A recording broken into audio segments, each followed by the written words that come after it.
בגבורה, אין כמוך אדוני, גדול אתה וגדול שמך בגבורה. אדוני אלוהים אמת הוא, אלוהים חיים ומלך עולם. אדוני אלוהים אמת הוא, אלוהים חיים ומלך עולם. Qui est comme toi? Qui est comme toi, Adonai? Tu es grand et ton nom est grand et puissant. Nul n'est comme toi, Adonai. Tu es grand et ton nom est grand et puissant. Adonai, notre Dieu est vérité. Il est le Dieu vivant, le roi éternel. Adonai, notre Dieu est vérité. Il est le Dieu vivant, le roi éternel. Qui est comme toi, Adonai? Tu es grand et ton nom est grand et puissant. Nul n'est comme toi, Adonai. Tu es grand et ton nom est grand et puissant. Mikamocha Adonai. Gadol ata vegadol shimcha begvura. אין כמוך אדוני, גדול אתה וגדול שמך בגבורה, בגבורה, בגבורה, בגבורה. Amen par ta puissance. Alors maintenant nous allons proclamer que nous venons dans la présence de notre Dieu. Pour le louer, pour l'adorer, pour lui être reconnaissant de tout ce qu'il a accompli dans nos vies, de tout ce qu'il accomplit encore en cet instant même, et de tout ce qu'il accomplira encore. Parce que Dieu a un plan de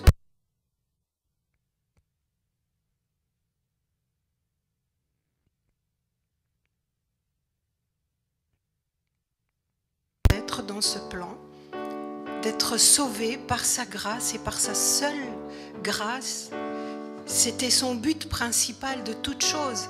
Ça a passé par tant et tant et tant et tant d'étapes, d'histoires, mais son but c'était celui-là, la venue de son Fils afin de sauver l'humanité tout entière. Et aujourd'hui nous sommes de cela. Prions de tout notre cœur pour que d'autres puissent rejoindre encore ce plan. Apportons la bonne nouvelle, d'abord dans nos familles, nous pouvons le faire, nos voisins, parce que c'est une grâce inouïe, un bonheur incroyable que d'appartenir au Seigneur. Alors oui, nous lui disons que Seigneur, nous venons aujourd'hui ici, nous sommes montés pour être dans ta présence, pour chanter tes louanges, pas du bout des lèvres, mais de tout notre cœur, et pour t'apporter notre reconnaissance.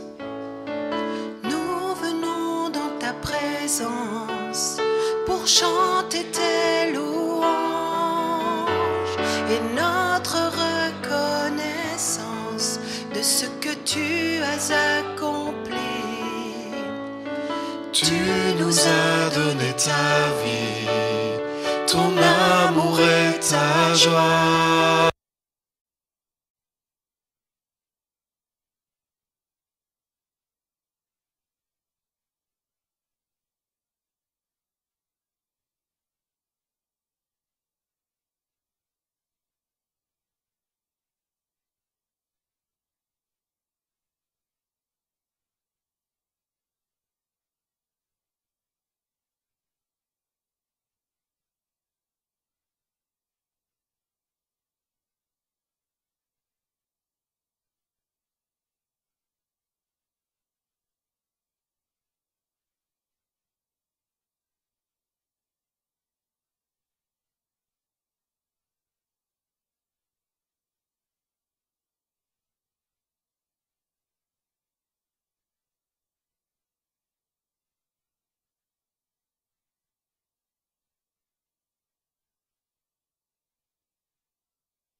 נולדתי אלי להלל אותך. נולדתי אלי לשבח אותך. נולדתי אלי להלל אותך. נולדתי אלי לשרת אותך. אתה בלבד בוחן שרפיי, אתה עומד כנר לרגליי, אתה שופך ששון על חיי. ישוע אדוני, ישוע אדוני, ישוע אדוני.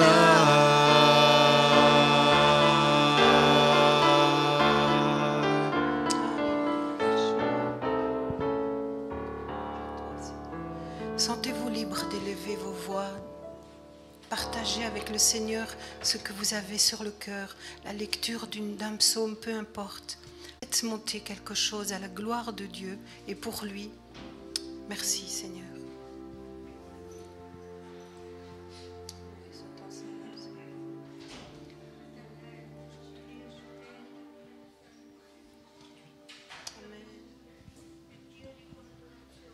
Amen. Amen.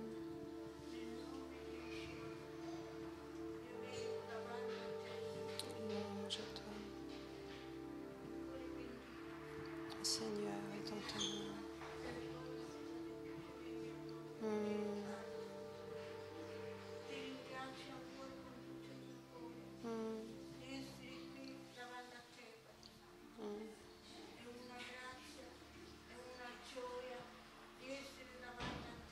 Amen. Oui, amen, Seigneur.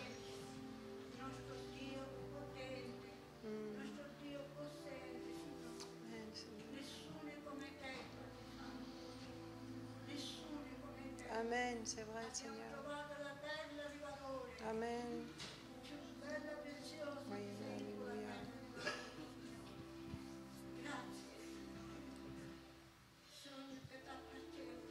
Oui, Seigneur.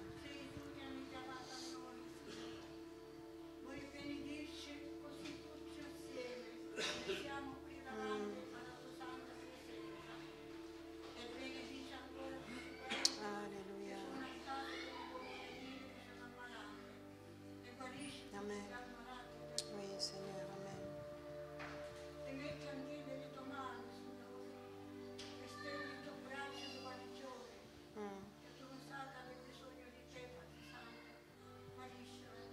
Oui, Seigneur. Amen, Seigneur, oui. Amen, Seigneur. Siamo veramente mezzo disordine, Signore, mezzo popolo che non ti conosce, Padre, e mezzo il popolo che fa male ai Signore, che l'adorano, Signore, Amen, Seigneur. perché non credono che tu sei inglese, non credono che tu sei onnipotente. I primi sono quelli che nella mia strada, Padre Santo, che dicono che non c'è Dio, ma tu sei vivente, Signore. Tu hai creato tutto il mondo, Signore. Tu hai fatto il cielo, la terra, tutto quello che ti appartiene è tuo, Signore. Oui, amen. Anche l'anima nostra ti appartengono, Signore. O buoni o cattivi ti appartengono, Signore. Amen. Ma noi, Padre, vogliamo restare fedeli con te, perché tu sei il nostro rifugio, la nostra gioia, il nostro liberatore, il nostro Re dei Re, Alléluia. il nostro Signore dei Signori. Oui, amen. Io sono gioiosa di essere davanti a te. Alléluia. Sei tu che mi tieni, C'est vrai, Seigneur, loué soit ton sei tu Saint-Nom. che mi guardi e mi proteggi di tutti i mali. E io ti ringrazio perché ti amo, ti adoro. Benedici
Sea Elohim, agneau de Dieu.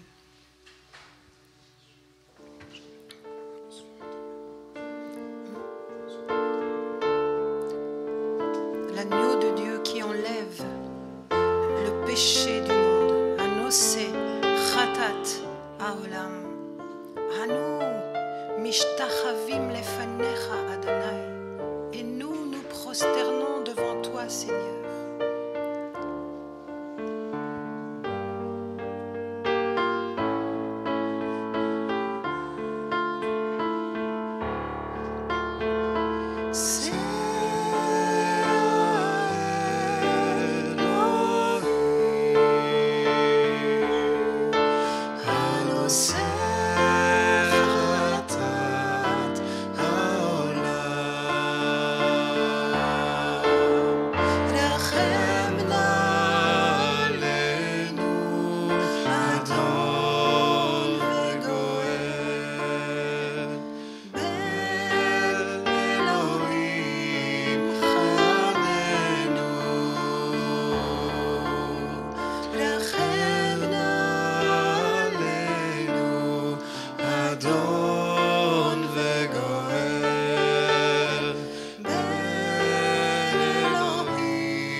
משתחווים לפניך.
Louange à toi, Yeshua.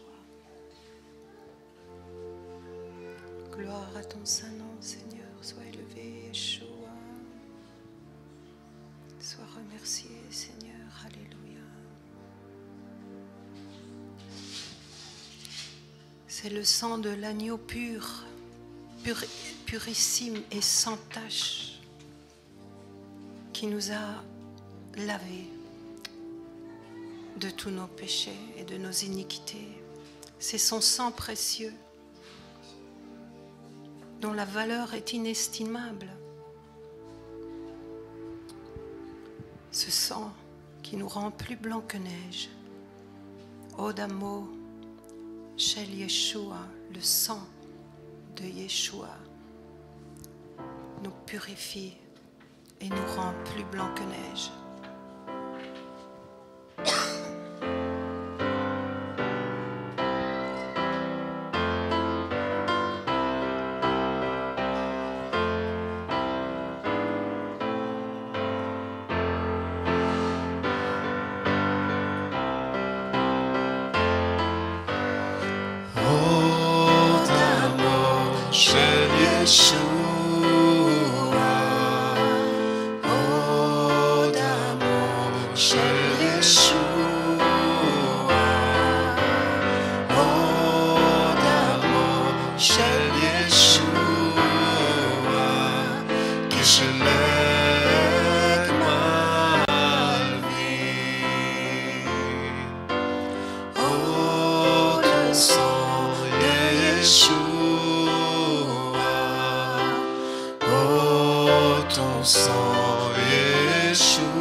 L'Éternel règne et nous sommes sûrs et nous proclamons que c'est l'Éternel qui règne dans nos vies, dans cet endroit, dans vos maisons, là où vous allez travailler. Proclamez que c'est l'Éternel qui règne.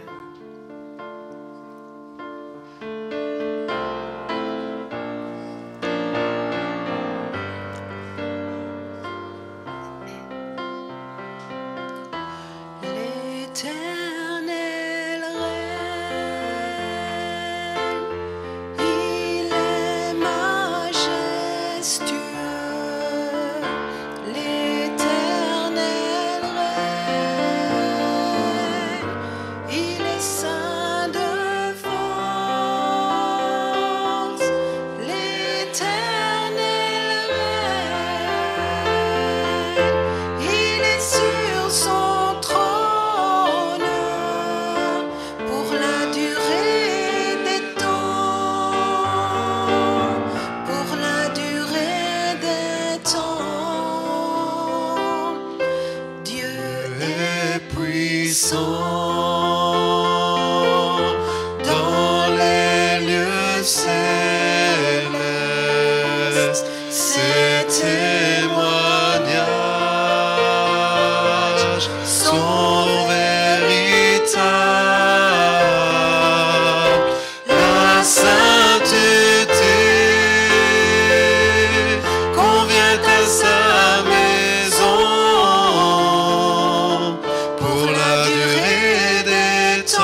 durée des temps,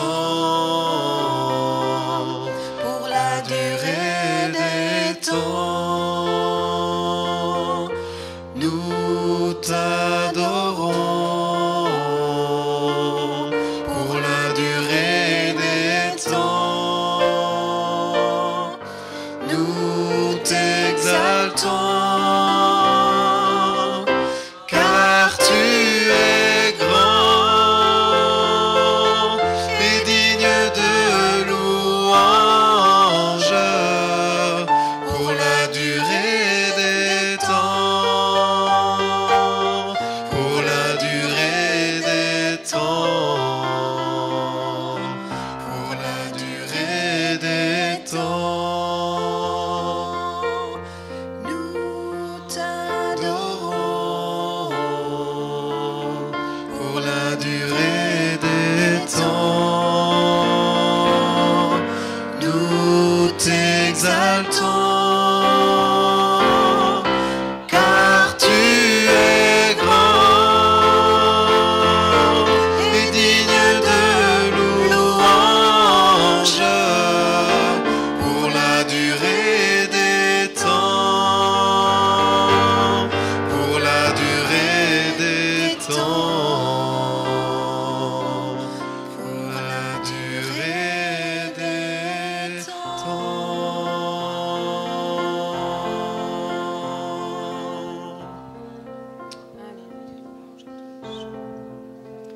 Que le nom du Seigneur soit loué, glorifié, adoré. À lui seul toute la gloire.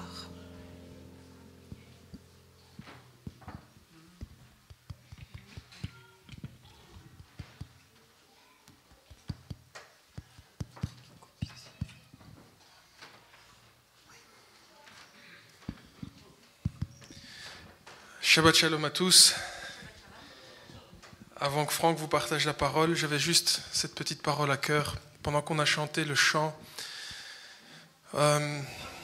Odamo Shel Yeshua, le sang de Yeshua nous rend plus blanc que neige.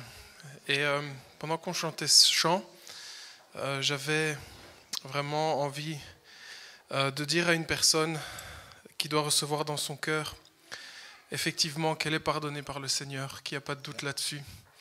Et qu'il ne faut pas demander pardon au Seigneur à répétition et à répétition et à répétition, dans le sens où tu ne dois pas douter de ce que l'Éternel t'a pardonné, il t'a lavé par son sang. Et il n'y a aucun doute là-dessus. C'est quelque chose qui nous a acquis par sa grâce et par son sacrifice. Et il ne faut pas douter de ça. Alors vraiment, c'était la parole que j'avais à cœur. Il ne faut pas douter. Et son sang t'a lavé, il t'a purifié. Bien que tu luttes avec toi-même et avec des situations dans ta vie, n'aie aucune crainte, l'Éternel est avec toi et il te purifie, il te lave, il t'a pardonné. Accroche-toi à lui et suis-le comme ton Messie. Voilà, c'est vraiment les mots que j'avais à cœur pendant ce chant, que la personne qui doit les recevoir soit bénie dans le nom de Yeshua.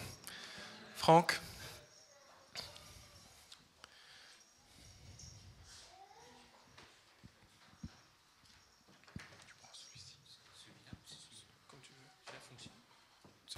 Pupitre.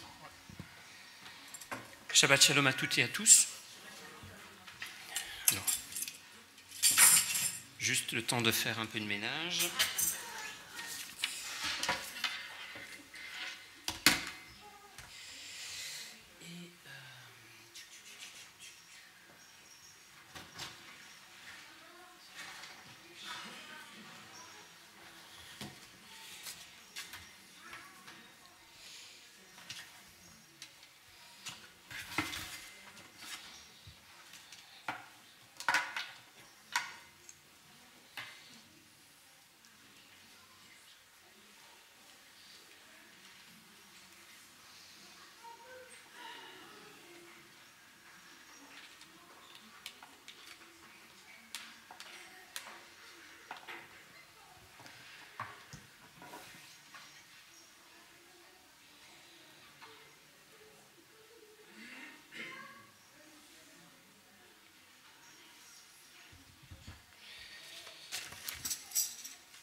Tu veux bien toucher un petit peu au switch, parce que sinon je pense qu'on n'aura pas de...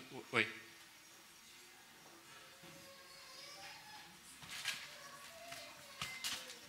Oui, voilà, merci. Parce qu'il y a parfois un faux contact.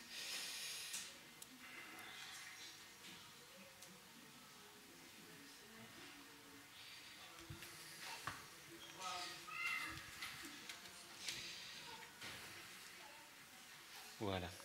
Donc Shabbat Shalom à toutes et à tous. Shabbat Shalom à tous ceux et à toutes celles qui nous suivent également sur le live.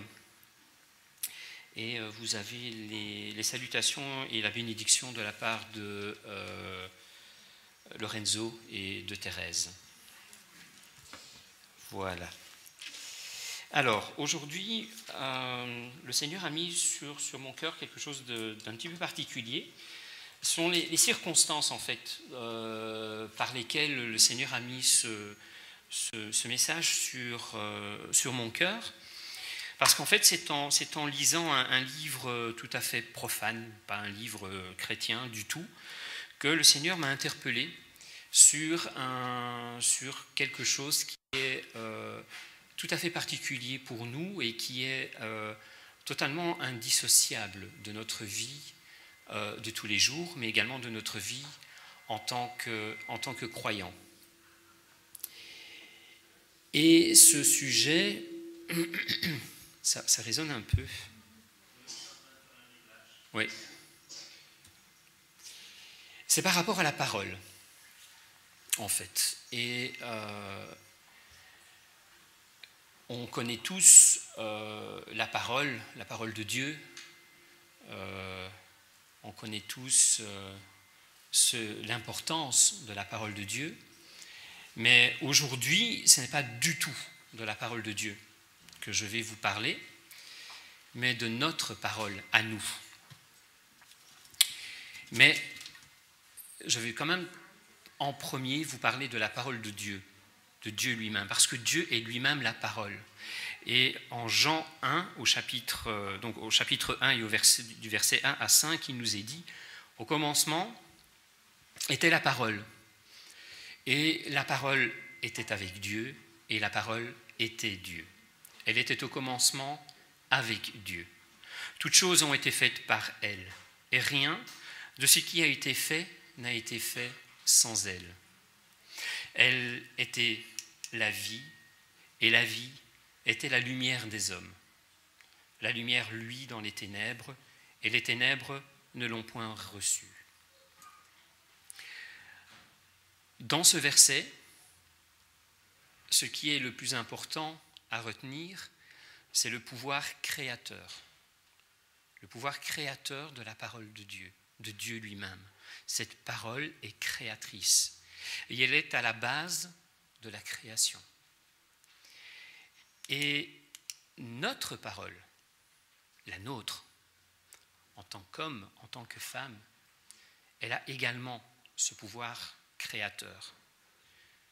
Mais elle a également un pouvoir destructeur.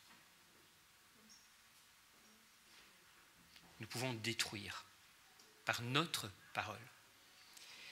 Et en Proverbes, chapitre 18, verset 21, la parole nous dit « La mort et la vie sont au pouvoir de la langue. Quiconque l'aime en mangera les fruits. » Il faut savoir que l'homme, l'être humain, est le seul animal, et je tiens bien, je ne veux pas vous choquer avec ce nom de animal, mais nous sommes animal. Nous avons le monde végétal, le monde minéral et le monde animal, et nous faisons partie du monde animal. Nous sommes les seuls dans le règne animal à être doués de la parole. Vous allez peut-être me dire que les animaux parlent entre eux. Non, ils ne parlent pas entre eux. Ils communiquent. Ils ont mis au point un système de communication qui leur permet de se comprendre entre eux. Et la parole est également un système de communication. Mais je veux vraiment vous faire comprendre une chose, c'est que nous, les êtres humains, sont les seuls qui sont doués de la parole. Même les perroquets. Parce qu'on peut dire, oui, les perroquets, ils parlent. Non, non. Les perroquets, ils vocalisent. Ils apprennent à vocaliser des mots que vous allez leur apprendre. Et ce n'est pas du tout la même chose. Et ça, il faut vraiment que nous puissions être clairs avec ce sujet.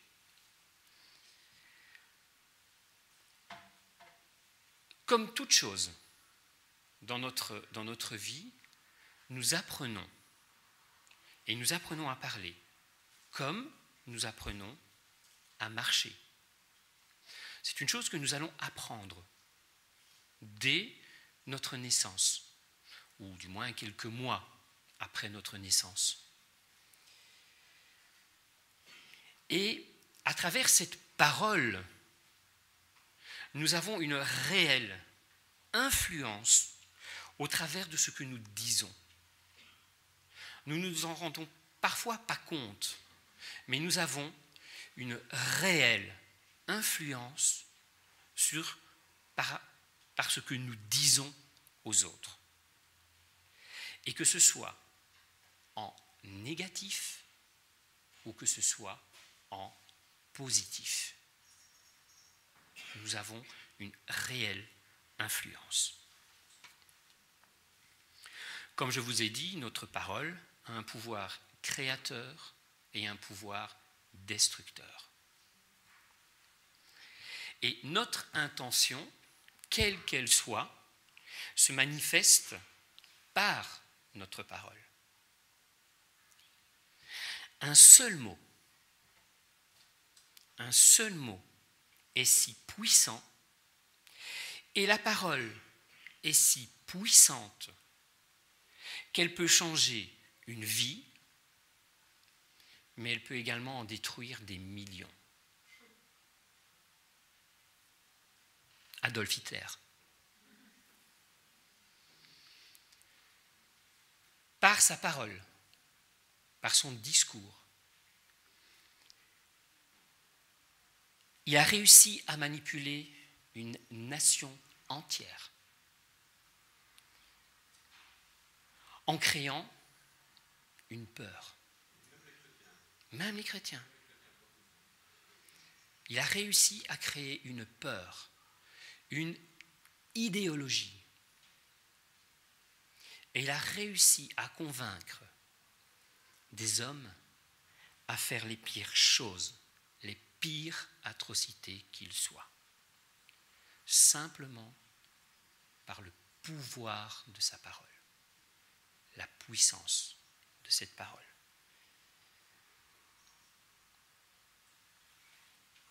Un mauvais usage de la parole crée des choses horribles et pourra exprimer la colère, la jalousie, l'enfer même, la haine. En fait,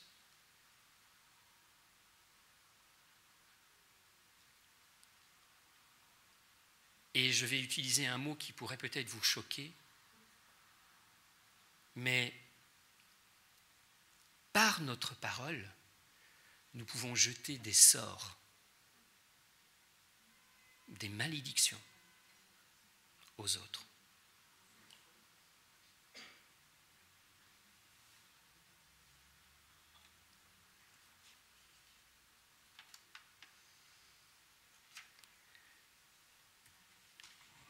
Nous bronchons tous de plusieurs manières. Si quelqu'un ne bronche point en parole, c'est un homme parfait, capable de tenir tout son corps en bride. Si nous mettons le mors dans la bouche des chevaux pour qu'ils nous obéissent, nous dirigeons aussi leur corps tout entier. Voici même les navires qui sont si grands et que poussent des vents impétueux sont dirigés par un très petit gouvernail au gré du pilote. De même, la langue, notre parole, est un petit membre. Et elle se vante de grandes choses.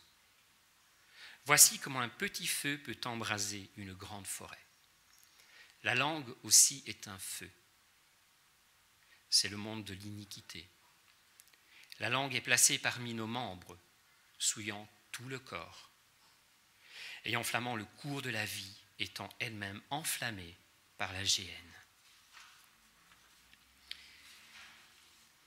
Tout notre système d'éducation est basé sur la parole. La capacité d'apprendre est liée au fait qu'enfant, nous avons appris des choses de nos parents. Nos parents ont capté notre attention par leurs paroles et ils ont introduit à l'intérieur de nous des informations dans nos esprits par la répétition. À force de répéter ces choses, ils ont inscrit et ils nous ont formatés d'une certaine manière.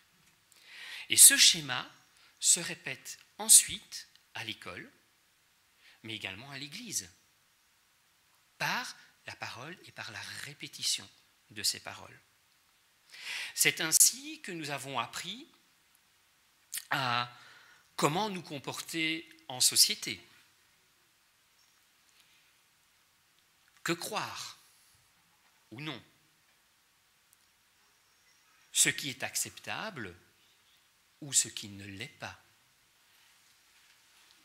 Ce qui est bon ou ce qui est mauvais? Ce qui est juste ou ce qui est faux? Toute cette connaissance, toutes ces règles,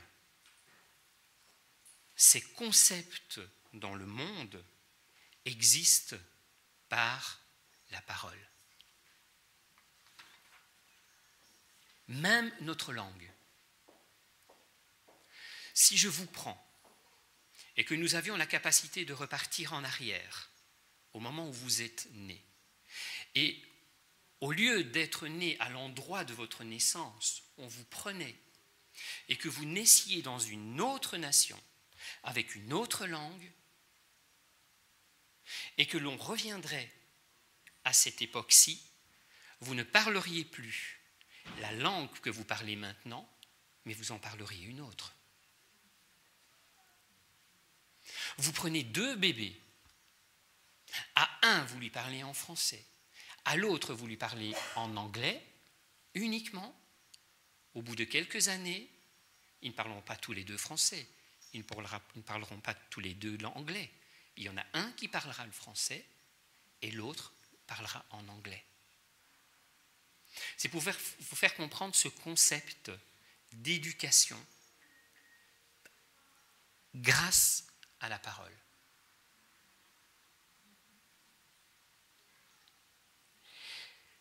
Enfants, grâce à nos parents, comme je vous l'ai dit, nous apprenons des choses. Comment vivre? Quels sont les comportements acceptables ou non? C'est un processus d'apprentissage. Et ces enfants ont ce processus d'apprentissage de la même manière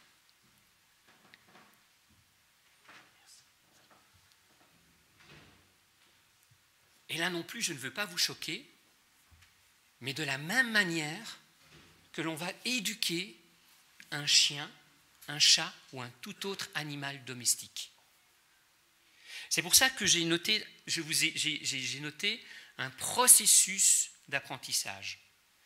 Et je n'ai pas voulu vous choquer en nommant cela un processus de domestication.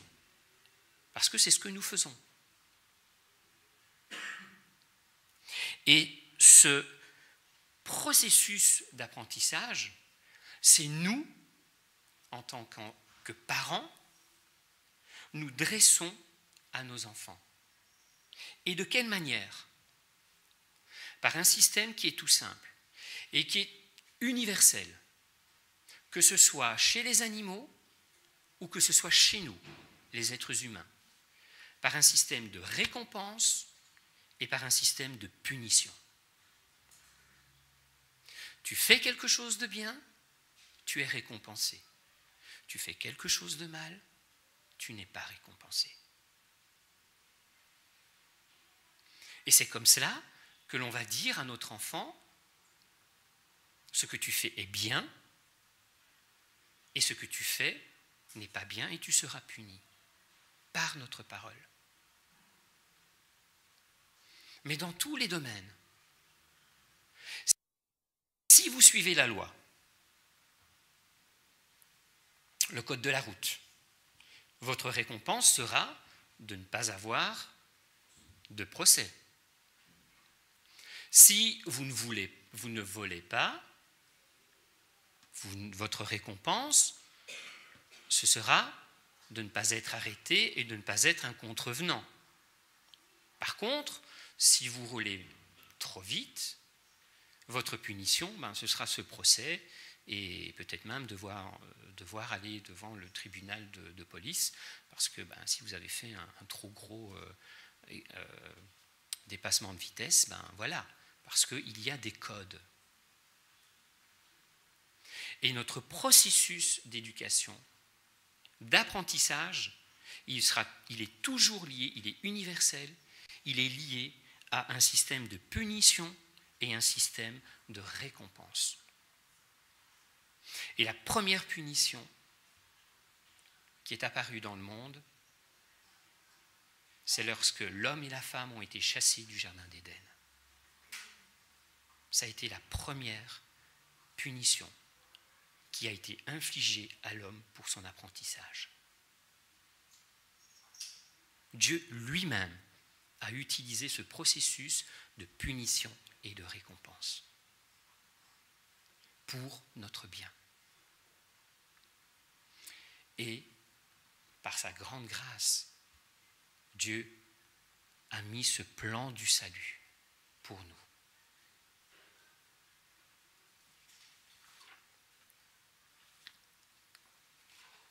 Ce système, par la parole, ce système d'apprentissage,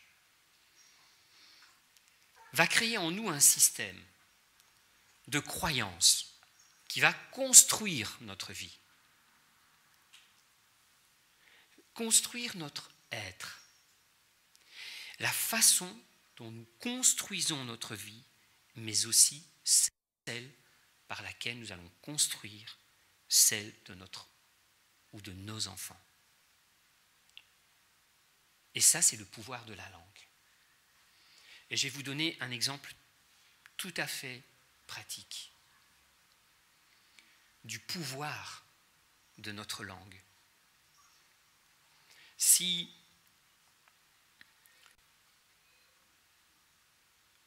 vous semez cette parole dans votre enfant, tu es bête, tu ne réussiras jamais dans ta vie, tu es trop nul, tu ressembles à ton père. Nous allons créer ce système de croyance. Et nous allons formater cet enfant.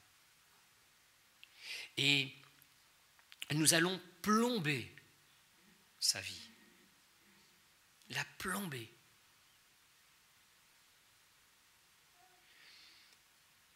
Juste une petite parenthèse. Vous allez prendre un enfant en dessous de l'âge de 2, voire 3 ans. Il sera rare de voir un enfant qui ne sourit pas, qui n'est pas joyeux, qui n'est pas content. Il est libre, il n'a aucune contrainte, il n'a aucun code, il n'a aucune barrière, aucune limite. Mais au fur et à mesure que son âge va avancer, et que par notre système d'apprentissage et par notre parole, par nos paroles que nous allons semer en lui, cet enfant va totalement changer. En bien ou en mal. Si maintenant, une jeune fille ou rentre et que je lui dis, ou que je dis à quelqu'un et qu'elle l'entende, t'as vu celle-là, elle est grosse, elle est moche, t'as vu, elle a plein de boutons. Que croyez-vous que cette jeune fille va faire? Soit elle va partir, ça c'est certain. Mais ce que j'ai semé en elle, qu'est-ce que ça va susciter? Un poison mortel. C'est un poison mortel. Et qu'est-ce que ça va amener? Ça va germer, ça va ruminer. Et cette jeune fille, elle va perdre l'estime d'elle, l'amour d'elle et la confiance en elle. Et vous allez avoir une personne qui est totalement détruite devant vous. Simplement par une simple parole qui a été dite. Simplement par une parole qui a été dite.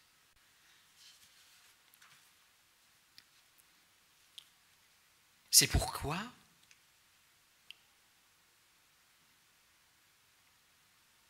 cette parole dans Jacques nous dit que la langue est comme un feu, souillant tout le corps et enflammant le cours de la vie, le cours d'une vie.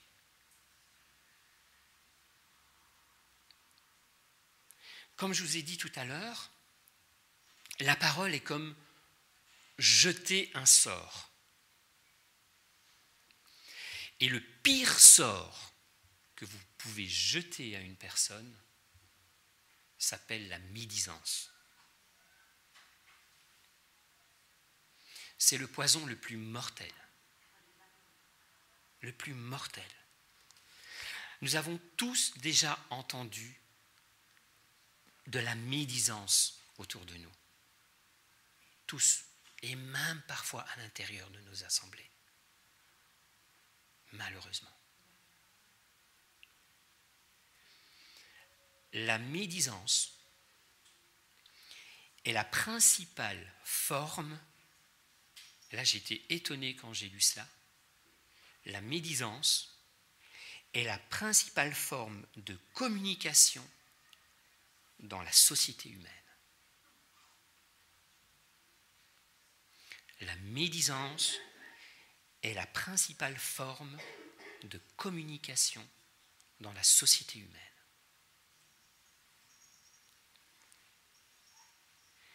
La médisance et les rumeurs, nous pouvons les associer à un virus informatique. C'est la même chose. C'est la même chose. C'est un virus, c'est un bout de code qui va se propager dans les esprits, qui va vous polluer,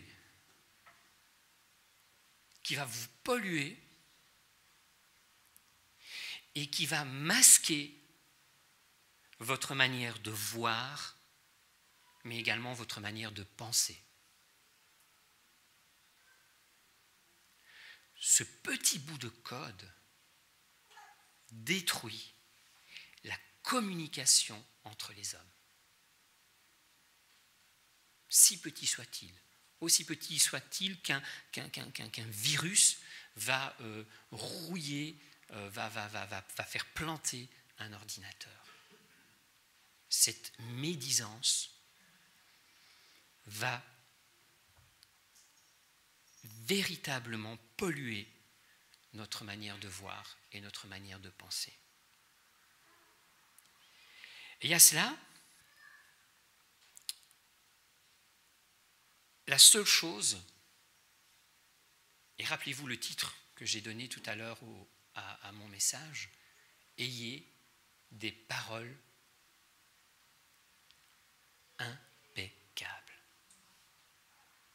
Et vous savez ce que ça veut dire, impeccable? Là aussi, j'ai été très étonné. En latin, peccatus,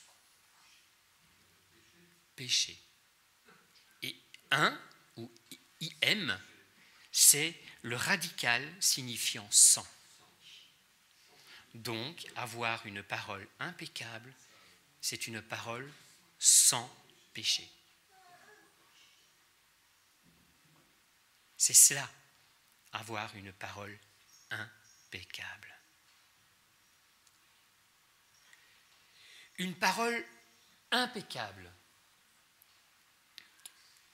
agira comme un antidote qui vous immunisera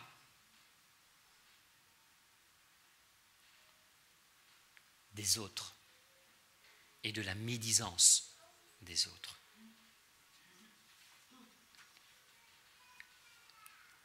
Nos paroles montrent ce que nous sommes réellement et elles reflètent l'état de notre âme comme un miroir.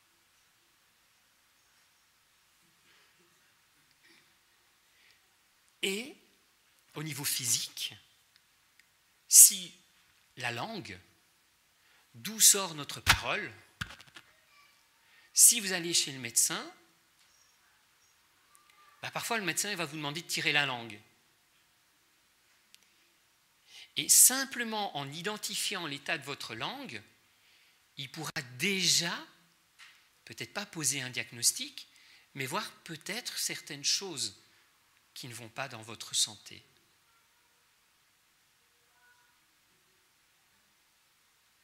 Et c'est la même chose pour nous. Notre parole, ce qui sort de notre langue, reflète l'état de santé de notre âme et de notre intérieur.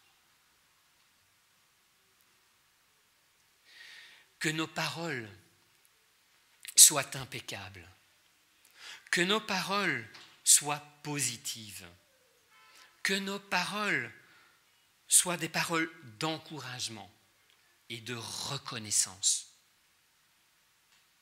envers les autres. Apprenons à châtier notre langage, notre parole. Tournez cette fois sa langue dans la bouche avant de parler. Ça vous parle?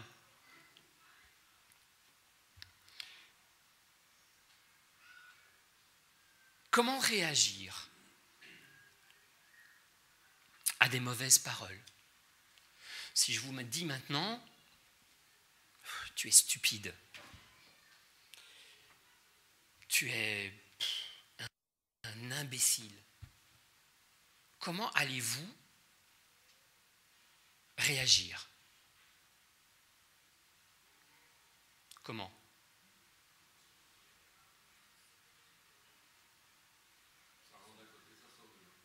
Pour certaines personnes, c'est bien, tant mieux. Mais souvent, les gens réagissent par la surenchère. C'est l'escalade.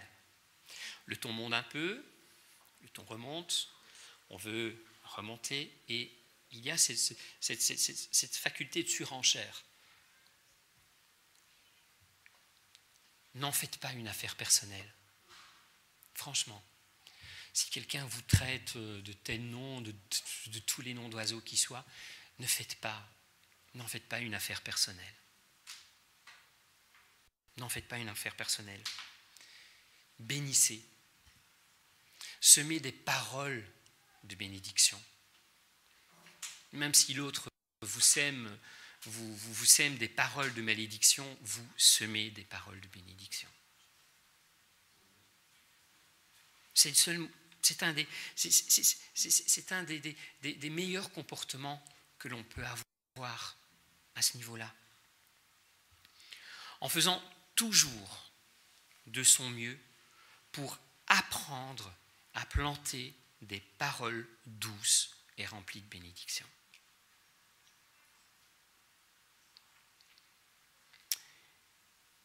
Malheureusement, parfois, la parole, elle peut être silencieuse.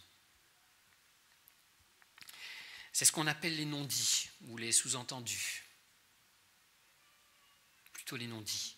Mais parfois la parole peut être sous-entendue. « Ah oui, mais il m'a dit ça, mais il ne voulait pas dire ça. » Non, s'il m'a dit ça, c'est parce que voilà, il avait une autre idée derrière la tête. Ne faites pas de suppositions. Ça, c'est un autre conseil. Ne faites pas de suppositions. Il a voulu dire quoi? Il a voulu dire quoi en disant ça? Son silence en dit long. Non, ne supposez pas. Ne surenchérissez pas. Plantez des paroles de bénédiction. Franchement.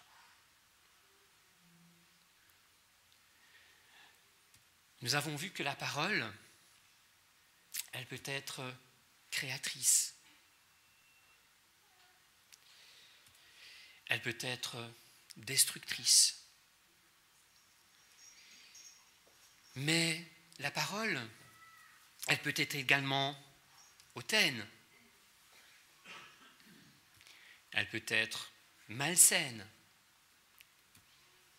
injurieuse,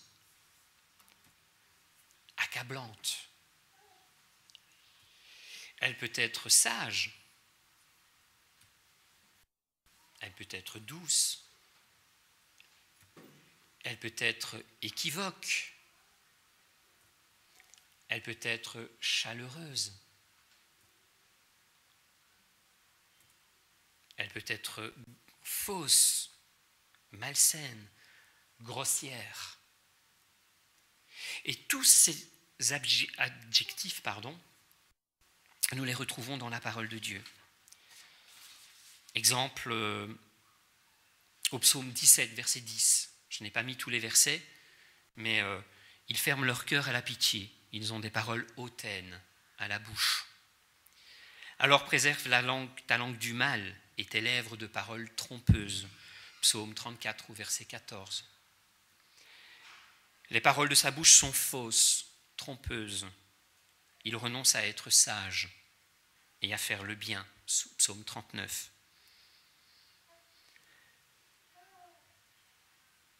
Psaume 59, verset 8. De leur bouche, ils font jaillir l'injure. Leurs paroles sont des épées. Ils disent, qui est-ce qui entend?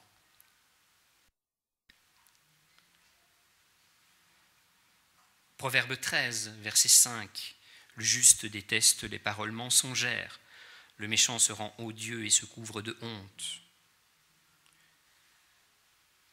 Proverbe 26, verset 22. Les paroles du critiqueur sont comme des friandises. Elles descendent au plus profond de l'être. Proverbe 26, verset 23. De l'argent non purifié, plaqué sur un vase de terre. Voilà ce que sont des paroles chaleureuses associées à un cœur mauvais. Proverbe 26, verset 24. Celui qui éprouve de la haine se déguise avec ses paroles et il cache au fond de lui la tromperie, etc., etc. Éphésiens, chapitre 5, verset 4. Qu'on n'entende pas de paroles grossières, de propos stupides ou équivoques, etc. Voilà tout ce que la parole peut créer en nous. Une simple parole. Apprenons à tenir notre langue et avoir de paroles douces et aimantes entre nous. Comment avoir des paroles impeccables dans nos bouches?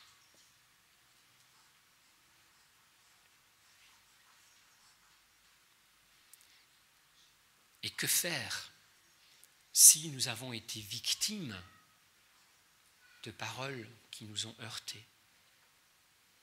Parce que comme nous l'avons vu, la parole a ce pouvoir destructeur.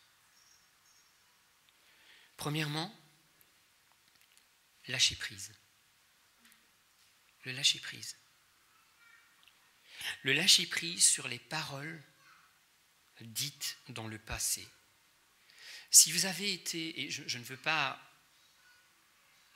faire revivre en vous des traumatismes peut-être que vous auriez vécu dans votre passé, mais si vous avez été victime d'un mari violent, avec des paroles mauvaises, si vous avez eu un père qui vous disait, comme j'en parlais tout à l'heure, qui vous disait « tu es un bon à rien », tu n'arriveras jamais à rien dans ta vie, tu ne réussiras jamais.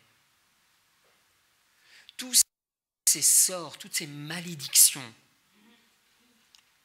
qui ont été placées sur vous par ces paroles, eh bien, déposez ce fardeau aux pieds du Seigneur. Déposez ce fardeau aux pieds du Seigneur.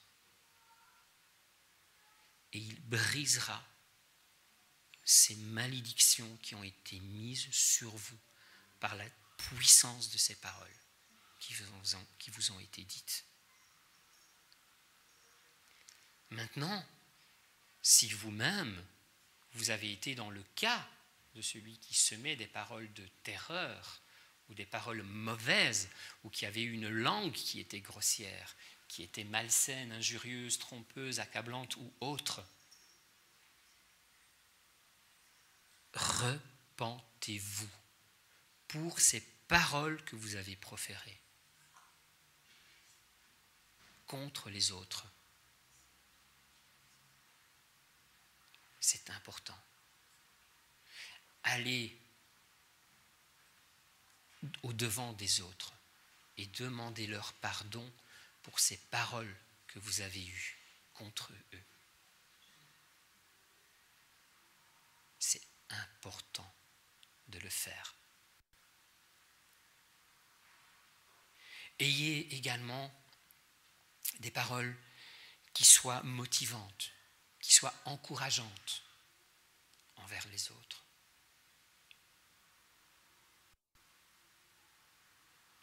Ce sera un moteur pour eux, afin de se relever, de relever ceux et celles qui en ont besoin.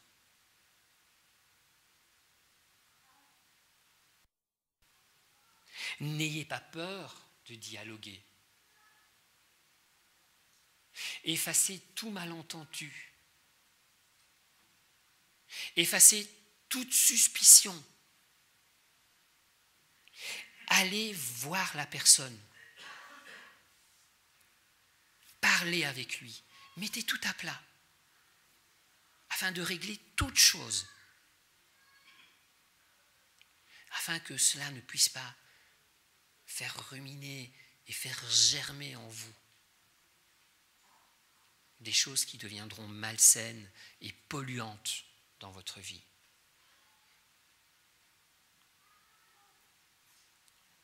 Ne prenez pas tout comme une affaire personnelle.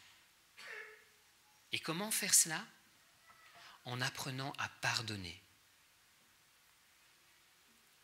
Si quelqu'un vous lance des traits enflammés par sa parole, avant même que cette personne ne vienne vous demander pardon, si elle vient vous demander pardon, parce que ça c'est encore à voir, apprenez à lui pardonner. Faites cette démarche, ce premier pas, ce pas en avant, afin de pardonner. Et changeons notre langue, afin que notre langue puisse devenir un outil pour bénir.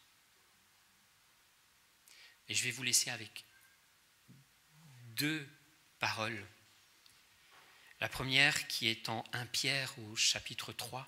« Enfin, soyez tous animés des mêmes pensées et des mêmes sentiments, pleins d'amour fraternel, de compassion et d'humilité. Ne rendez point mal pour mal ou injure pour injure. Bénissez, au contraire. Car c'est à cela que vous avez été appelés, afin d'hériter de la bénédiction.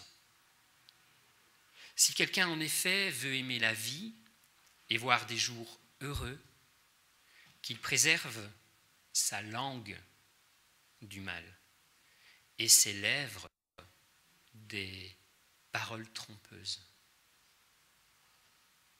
qu'il s'éloigne du mal et fasse le bien, qu'il recherche la paix et la poursuive.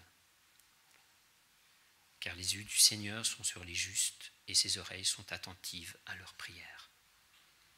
Mais la face du Seigneur est contre ceux qui font le mal. Et voilà comment nous devrions nous entretenir dans nos assemblées. Est-ce toujours le cas ?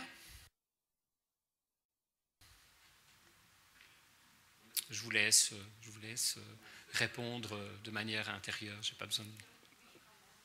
Je l'espère. Entretenez-vous par des psaumes, par des hymnes et par des cantiques spirituels, chantant et célébrant de tout votre cœur les louanges du Seigneur. Rendez continuellement grâce pour toutes choses à Dieu.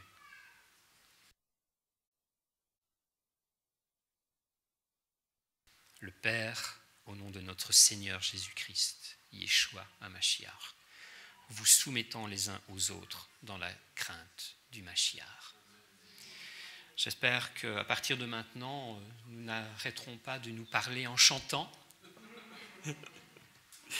ou en nous entretenant par des hymnes, par des psaumes. Ça sera beaucoup plus sympa, beaucoup plus agréable à nous d'apprendre à cela.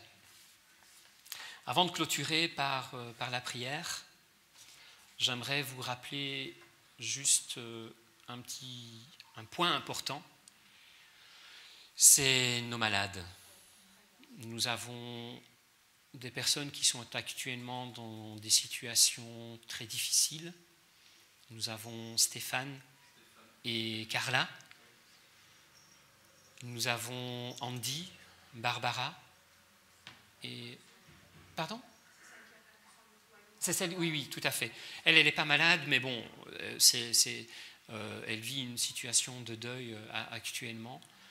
Elle a perdu son mari il y a quelques jours. Prions pour les deux filles également. Et c'est une manière de semer des paroles de bénédiction. La prière est une manière de semer des paroles de bénédiction. Marguerite également, qui est malade, pour son frère Serge, qui est parmi nous aujourd'hui. Et que le Seigneur bénisse, que le Seigneur protège et guérisse. Et que nous puissions changer véritablement la manière dont nous nous parlons. Que nous puissions arrêter de toutes nos suppositions, toutes nos manières de voir comment la personne nous a parlé ou quoi. Non, arrêtons. Essayons d'avoir des paroles remplies de bénédictions. Parce que c'est ce à quoi le Seigneur nous amène aujourd'hui.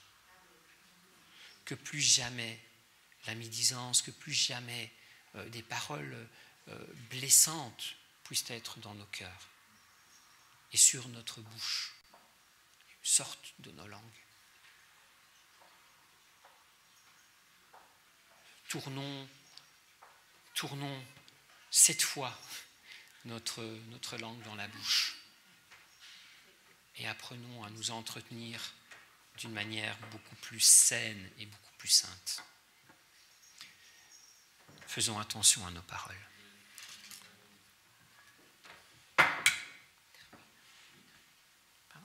Oui, je vais prier après.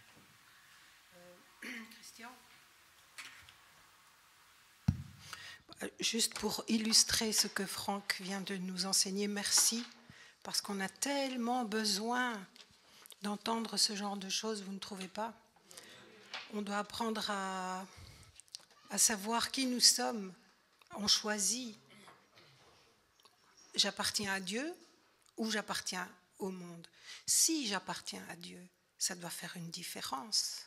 S'il n'y a pas de différence. Alors je voulais juste illustrer ce qu'il vient de dire. J'ai reçu une petite vidéo, un dessin animé. Et ce sont des chrétiens qui les font. Et dans ce dessin animé, au début, on voit un couple installé à table, face à face. Ils sont en train de prendre le café, le thé, je ne sais pas, ils sont ensemble. Ils sont assis à côté de leur fenêtre, et leur fenêtre donne dans un jardin. Et de cette fenêtre, ils voient non seulement leur jardin, mais le jardin de la voisine, qui est en train d'étendre son linge, elle avait fait sa lessive et elle étend son linge. Et l'épouse marmonne et ronchonne et elle dit à son mari, mais tu as vu notre nouvelle voisine ? Tu as vu comment son linge, il est sale ? Elle le pend comme ça, il est sale. Elle ne sait même pas faire la lessive. Et comme ça, 1 fois, 2 fois, 3 fois. Et le mari, à chaque fois, lui, il n'en avait rien à cirer quelque part. Voilà. Et un beau jour, la voisine étend son linge. Et là, waouh, le linge est impeccablement propre. Il n'y a pas une seule tache. Et elle dit, tiens, est-ce qu'elle aurait appris à faire la lessive correctement ? Son linge est propre cette fois-ci. Et le mari lui répond, non, c'est simplement que ce matin, j'ai lavé les fenêtres. Et la conclusion, c'était de ce petit dessin animé, disait, lavez la fenêtre de votre cœur. Et si la fenêtre de votre cœur est propre, eh bien vous verrez propre. Si elle est sale, vous verrez sale, tout simplement.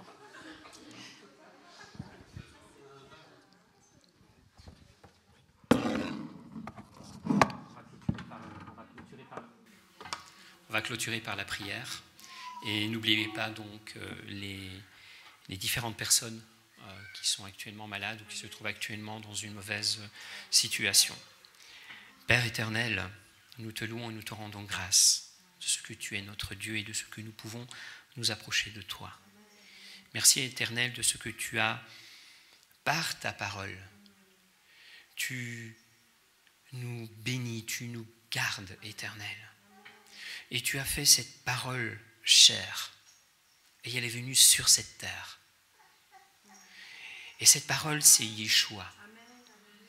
Et par lui, éternel, tu nous as donné le salut. Et tu nous as donné cette vie éternelle.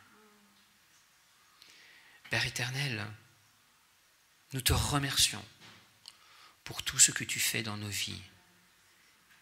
Et nous voulons nous aussi semer des paroles de bénédiction. Pardonne-nous, éternel, pour toutes ces paroles mauvaises, malsaines, que nous avons proférées, que nous avons semées, éternel, dans certains cœurs. Nous t'en demandons pardon. Et nous te demandons, Père éternel, de nettoyer ces cœurs. Et de les bénir et de les garder, de les protéger. Aide-nous, Seigneur, à changer nos paroles. Aide-nous, Père, afin que nous puissions avoir des paroles bénissantes et encourageantes envers les uns et les autres. Change notre manière de communiquer, éternel, entre nous. Et que nous puissions, Seigneur, être dans cette pleine bénédiction. Père, nous te remettons entre tes mains nos frères et sœurs qui sont malades. Nous te remettons Stéphane qui est malade, éternel. Nous te demandons de le protéger, de le garder là où il est, éternel. Son état est sérieux, mais rien n'est impossible à toi. Alors nous te demandons maintenant, Seigneur, de le visiter sur son lit d'hôpital. Et qu'il se lève et qu'il puisse être guéri. Seigneur, nous te remettons Carla, son épouse. Nous te demandons de la relever, Éternel. Nous te demandons de lui donner les forces dont elle a besoin. Elle n'est pas en bonne santé non plus. Et en plus, cette situation la malmène. Elle est dans une extrême fatigue aussi, Seigneur. Et nous te demandons de la relever maintenant. Nous te remettons Marguerite entre tes mains. Nous te demandons de la guérir, Seigneur. Nous te remettons Serge, son frère également. Nous te remettons Andy, Seigneur. Nous remettons son cœur. Nous te remettons ses crises d'épilepsie éternelle. Nous te demandons d'agir maintenant, et Seigneur. Nous te remettons Barbara et les enfants. Nous te demandons, Père, de les encourager, de mettre un baume sur leur cœur éternel et de les bénir, Seigneur. Que dans cette situation terrible, Père, tu puisses te manifester en eux et que tu puisses mettre cette paix et cette joie, Seigneur, qui vient de toi. Père, nous te remettons notre assemblée. Nous te remettons nos frères et nos sœurs. Nous nous remettons tous entre tes mains et te demandons, Seigneur, d'agir en chacun de nous. Tu nous connais au plus profond de notre être, au plus profond de notre cœur, au plus profond de notre âme. Et nous te demandons, Père, maintenant d'agir pour chacun de nous. Et de mettre ta puissance et ta bénédiction, Père. Nous te remercions pour ces temps que nous avons passés ensemble et que nous passerons encore, Seigneur. Nous te remettons cette fin de semaine et ce début, Seigneur, cette fin de Shabbat et ce début de semaine, et que nous puissions voir ta main puissante durant cette semaine. Tu as des choses en réserve et en bénédiction pour nous, et nous te les demandons encore aujourd'hui. Et toutes ces choses, Père, nous te les demandons dans le nom saint et glorieux de ton Fils Yeshua. Amen. Soyez bénis. Luigi, tu veux passer pour l'offrande? La boîte, elle est dans l'escalier.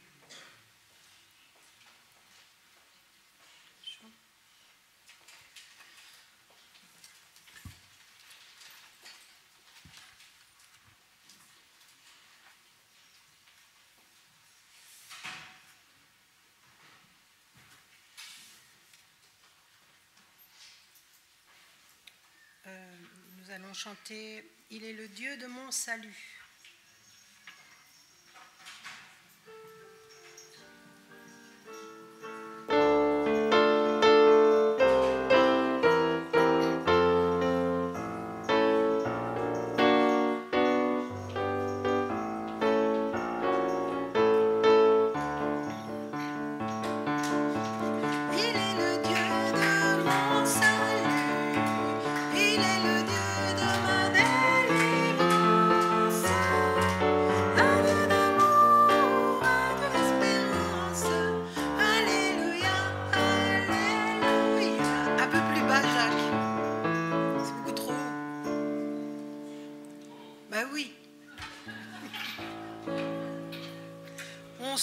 On se plaint que ça chante trop haut, mais...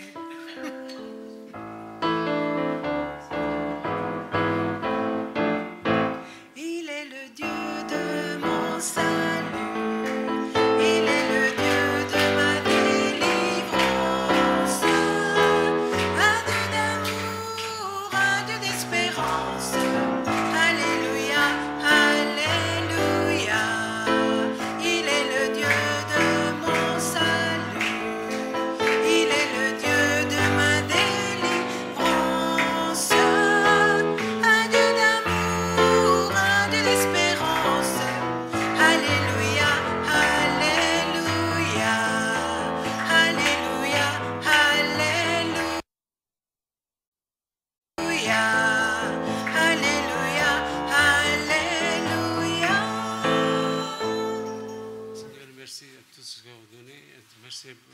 cette offrande pour qu'il soit Alléluia, merci, utile pour Seigneur. l'œuvre. Amen, oui, Seigneur. Et vous remerciez tous ceux qui sont mis et ceux qui ne peuvent pas se mettre. Oui, Seigneur. Et guérir tous les malades, Seigneur.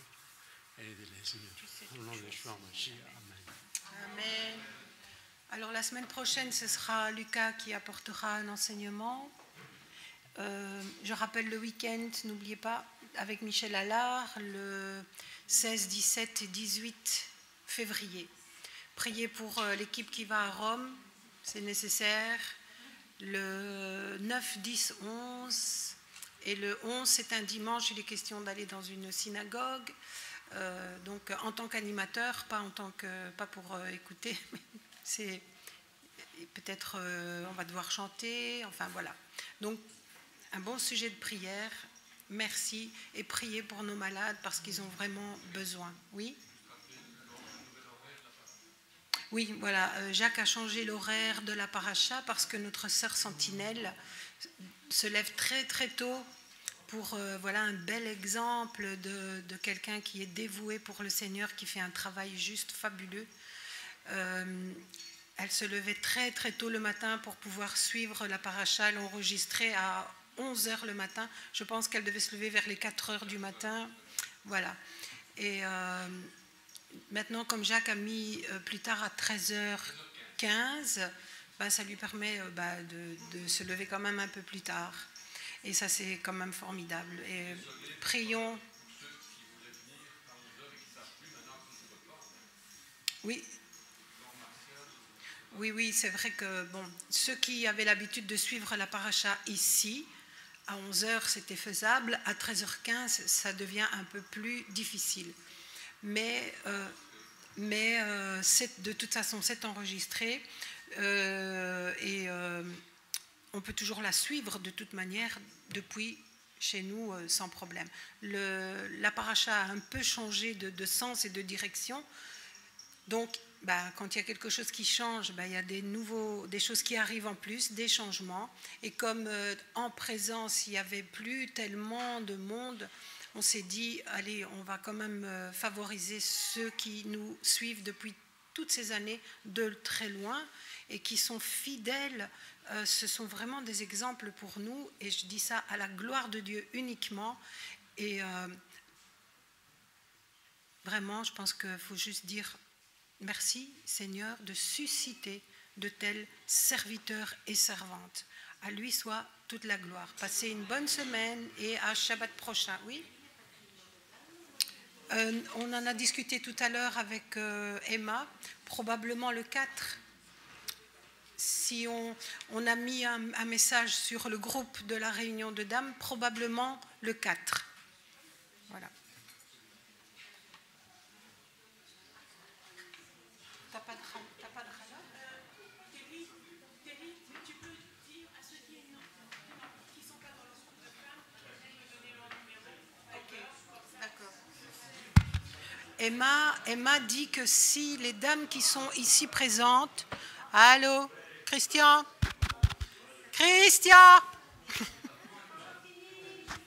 Les dames qui vous êtes ici présentes et que vous n'avez pas encore donné votre numéro de téléphone à Emma, il faut lui donner, comme ça vous serez avertis, puisqu'on a ce groupe sur Viber où elle avertit tout le monde en même temps. Voilà, donc donnez-lui votre numéro, comme ça vous serez avertis, comme c'était le cas aujourd'hui, elle avait proposé le 4.